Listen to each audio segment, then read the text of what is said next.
नमस्कार, मैं सतेंद्र कुमार और आज बात करने वाले हैं हम जो राष्ट्रीय मीडिया चैनलों पर चर्चा चल रही है कि बिहार में राबड़ी देवी का आवास कब खाली हो। लगता है ऐसे कि सबसे बड़ा मुद्दा राबड़ी देवी का आवास खाली करना ही है। क्या देश के तमाम मुद्दों से बड़ा मुद्दा किसी पूर्व मुख्यमंत्री का आवास खाली कराना हो गया है? 6 फरवरी 2006 से राबड़ी देवी इस आवास में रह रही हैं और राष्ट्रीय जनता दल का जितने भी नेता हैं, विधायक हैं, सदस्य हैं, कार्यकर्ता हैं, वहाँ पर जाते हैं और अपने नेता से मिलते हैं। यूं कहे तो वो आरजेडी का पावर सेंटर 2006 से बना। लेकिन अभी क्या परिस्थितियां बदली कि खाली करने की जरूरत पड़ गई। इससे पहले राबड़ी देवी नेता विरोधी दल बिहार विधान परिषद में थी और आज भी है। बेशक उनकी पार्टी 80 सीटों से 25 सीटों पर सिमट गई, लेकिन जो विधान परिषद में उनका ओहदा है वो तो आज भी बना हुआ है। तो फिर खाली करने की क्या जरूरत हो गई? और ये कैसा नियम है कि सिर्फ उन्हीं को खाली करना पड़ रहा है? तो आपको नियम में उलझाया जा रहा है, आपको ये बताया जा रहा है कि भाई खाली तो करना पड़ेगा। वो तो कोई मुख्यमंत्री भी नहीं थी, जिस पद पर चुनाव से पहले थी अभी भी है। तो फिर ये नौबत क्यों आई? क्या उस राजनीति को ख़त्म करने की रणनीति है जो पिछले 20 सालों से एक पते पर, जहां गरीबों गुरबों की सरकार और नेता कहने वाले लालू प्रसाद यादव रहते हैं, उनका पता बदलने का सिर्फ खेल है या नीतीश कुमार के उस खेल को खत्म करने की रणनीति है कि नीतीश कुमार जब कभी अपने बंगले से निकलकर और 10 सर्कुलर रोड यहाँ पर लालू प्रसाद रहते हैं वहाँ पर जाकर रातों रात मिल लेते हैं और किसी को पता नहीं चलता है और बिहार की राजनीति में उलटफेर हो जाता है। क्या वो डर सता रहा है बीजेपी को, जो वहाँ से खाली कराकर 1 किलोमीटर दूर पर 39 हार्डिंग रोड है वहाँ पर बंगले देने की बात कह रही है? अगर ऐसा नहीं है तो उस बंगले में रहने से क्या दिक्कत है बिहार सरकार को? पिछले 20 सालों से रह रही है और यह भी कहा जा रहा है कि भाई इससे तो वो बड़ा बंगला है। भाई जिस पार्टी का 80 विधायक थे अब 25 विधायक रह गए हैं, उसको बड़ा बंगले की क्या जरूरत है? वो छोटे में ही रहने दो। तो कहीं ना कहीं बीजेपी को ये डर सता रहा है कि बिहार में अभी भी परिस्थितियां है कि नीतीश कुमार पलटी मार सकते हैं, लेकिन किसी न्यूज़ चैनल के द्वारा ये नहीं बताया जा रहा है। ये बताया जा रहा है कि भाई उनके पास तो इतना संख्या बल है ही नहीं।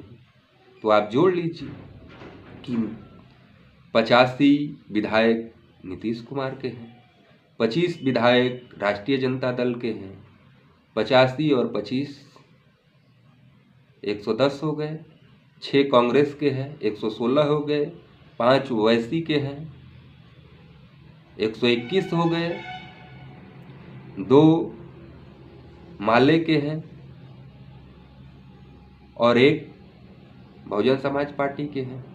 तो इस तरह मिलाकर तो सरकार बन जाएगी नीतीश कुमार की। तो ये बातें आपको नहीं बताई जा रही, लेकिन ये मुद्दा नहीं है। मुद्दा है कि जब से बिहार में चुनाव का परिणाम आया है 14 नवंबर के बाद से, और उसके बाद जब मंत्रियों ने शपथ लिया, आरजेडी के 25 विधायक आने के बाद जिस तरह से तेजस्वी यादव कहीं दिख नहीं रहे हैं, इस पर सवाल उठाए जा रहे हैं। और यह बताया जा रहा है कि बिहार में अब उत्तर प्रदेश का मॉडल लागू हो गया है। तो क्या बिहार में भी लोगों के घर बुलडोजर से ढाए जाएंगे? तो ये बात उतना ही सही है जितना आप टीवी चैनलों पर देख रहे हैं। तमाम टीवी चैनलों पर सम्राट चौधरी भाषण दे रहे हैं कि हम बिहार में जो क्रिमिनल हैं उनकी लिस्ट बना रहे हैं। अभी 400 लिस्ट लोगों की बना चुके हैं, किसी पर चल रहा है कि 1300 लोगों की लिस्ट तैयार कर लिए हैं। तो पिछले 20 सालों से सुशासन की राज है और उसमें कुछ महीनों को छोड़ दे जिसमें नीतीश कुमार आरजेडी के साथ जाते हैं, तो बिहार में पिछले 17 सालों तक तो बीजेपी और जदयू की सरकार रही। तो इतने अपराधी कैसे बढ़ गए? और इतने अपराधी थे तो जिस तरह से आरजेडी और इंडिया गठबंधन के द्वारा आरोप लगाए जा रहे थे कि बिहार में चारों तरफ अपराध है, भ्रष्टाचार है, तो उस समय तो आप कह रहे थे कि सब कुछ ठीक है। तो ये 1200 का लिस्ट और 400 का लिस्ट कहाँ से आ गए इतने बड़े अपराधी? और क्या ये सारे अपराधी विपक्षी के हैं, एक ही जात बिरादरी के हैं, एक ही समाज के हैं, कि उसमें कुछ भाजपा के भी हैं? जब आपने पूरे चुनाव प्रचार में देखा होगा कि प्रधानमंत्री कह रहे थे कि मारब सिक्सर के 6 गोली छाती में, जबकि इस गाने से आरजेडी का कोई लेना देना नहीं था। इतना ही लेना देना था कि जो गाने वाला था वो यादव कम्युनिटी का था और इससे जोड़ा गया। अभी हाल ही में बिहार के डिप्टी सीएम विजय सिन्हा अपने गांव जा रहे थे, वहां पर जुलूस निकाला गया था, विजय जुलूस, और वहां पर दोनाली से फायर किया जा रहा है। उस पर कोई नहीं, कहीं चर्चा नहीं कि हॉर्स फायरिंग हो रही है भाई, वो भी डिप्टी सीएम के सभा में या डिप्टी सीएम के जुलूस में, उस पर कोई कार्रवाई नहीं। आए दिन आप देख रहे हैं कि जेसीबी के द्वारा तमाम तरह के बिहार में जो सड़कों को खाली कराने के नाम पर लोगों को घर से बेदखल किया जा रहा है, कि भूमि का इंक्रोचमेंट हो रहा है, और तमाम तरह के जेसीबी से इस ठंड के मौसम में बिहार के लोगों को बेघर किया जा रहा है कि अवैध कब्जा है। क्या आपने किसी बड़े व्यवसायी के होटल को, रेस्टोरेंट को या किसी फार्म हाउस को ढाते हुए देखा है? नहीं नज़र मिलेगा। तो क्या इन गरीबों को जो 10-10 हज़ार रुपये चुनाव में दिए गए थे रोजगार करने के लिए, और जिस पैसे से कोई ठेला पर सब्जी बेच रहा है, कोई पकौड़े का दुकान खोला है, कोई चाय बेच रहा है, तो क्या उससे बेदखल करने के लिए, या इंक्रोचमेंट है, लोगों को परेशानी हो रही है शहरों में जाने से? ये बात कितनी सही है ये हम आप पर छोड़ते हैं कि आप इस पर खुद सोचें और विचारें।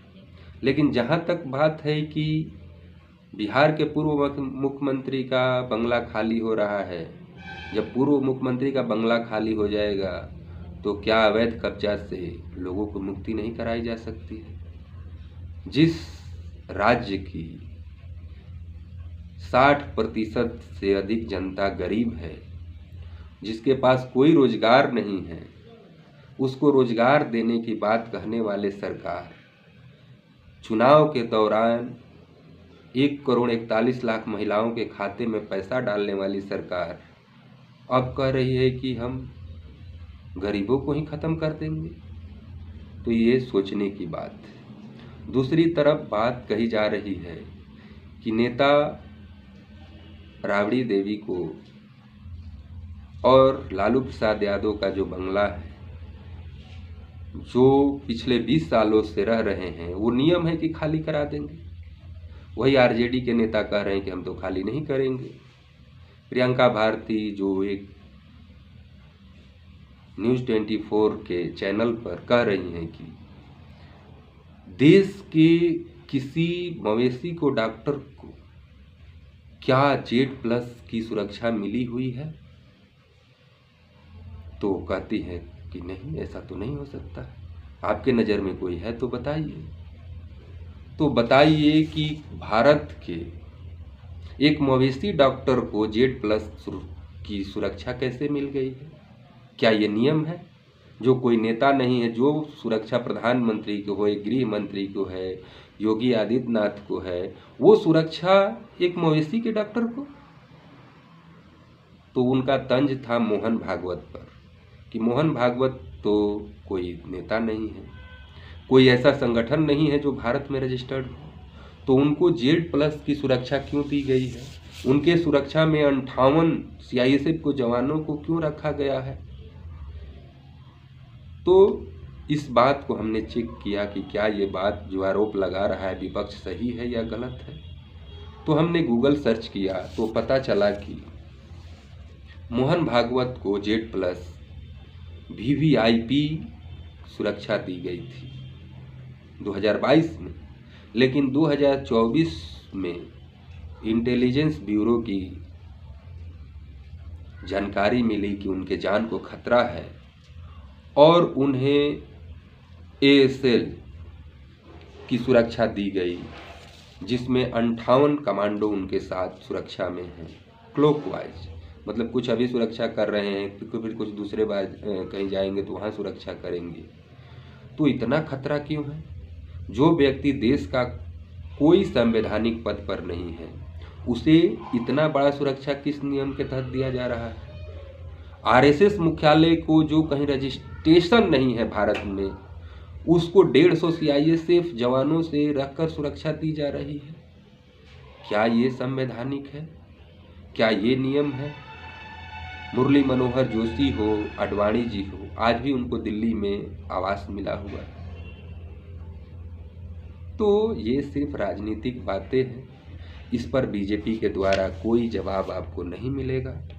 तमाम बीजेपी के नेताओं के बेटे विदेशों में पढ़ रहे हैं।